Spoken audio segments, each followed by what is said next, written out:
Sasa T.R. Msigwa huzungumzia sana masuala ya VVU na urusha clip zake kwenye TikTok, kwenye YouTube, kwenye mitandao mingi ya kijamii, na watu wengi hujiuliza, na leo T.R. Msigwa ametuma video gani?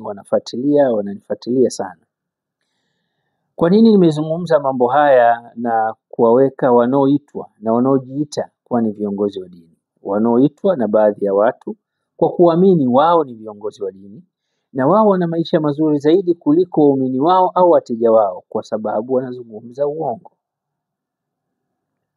Na ndio maana mtu anakuwa na historia huyu, na mtu anakuwa na historia ya leo anakuja na kitu hichi, kesho anakuja na kitu hichi, kesho anakuja na kitu hichi, kitu ambacho bado sijaona ni mkorogo tu, lakini vitu vingi nimeshaviona katika mitandao ya kijamii ikihusishwa na mambo ya imani.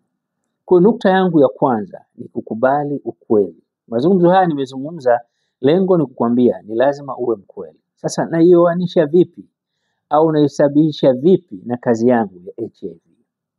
Kuna watu wanaamini kuwa amerogwa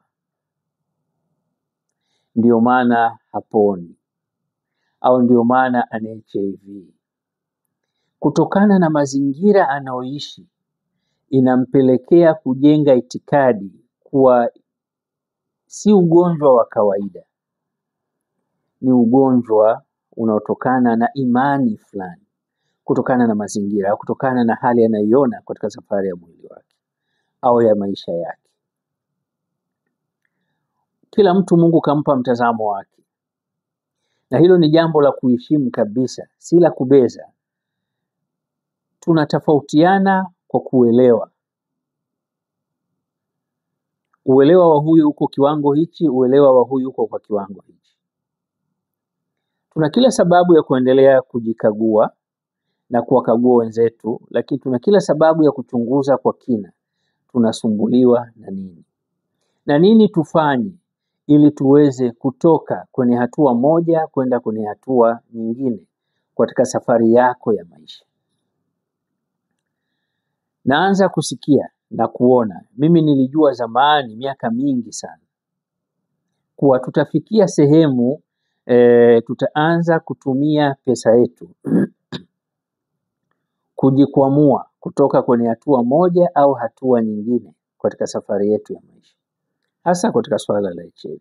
Bado tunasaidiwa au tutaendelea kusaidiwa, lakini itafikia wakati anayetusaidia anaweza akapunguza usaidizi wake au akachoka, ikatulazimu wenyewe, tukaanza wenyewe. Tunaweza tukaweza kwa kiwango cha kutosha au tusiweze kwa kiwango cha kutosha, yote yanawezekana.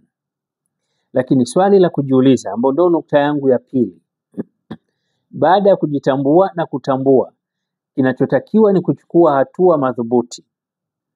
Swali ni kujiuliza, ni kwa nini wenzetu wamefikia hatua nzuri na kuweza kujisaidia wao na kutengeneza mazingira mazuri katika maisha yao na kutusaidia sisi? Ni kwa nini sisi hatuwezi kutengeneza mazingira mazuri ya kutusaidia sisi na kuwasaidia wengine? Hili ni swali la kujiuliza kwa mtu mwenye kujitambua au anayetambua na kuchukua hatua madhubuti. Tukijitambua na tukatambua, tutaondokana na changamoto zinazotukabili kama mtu mmoja katika familia au katika taasisi au katika mamlaka husika.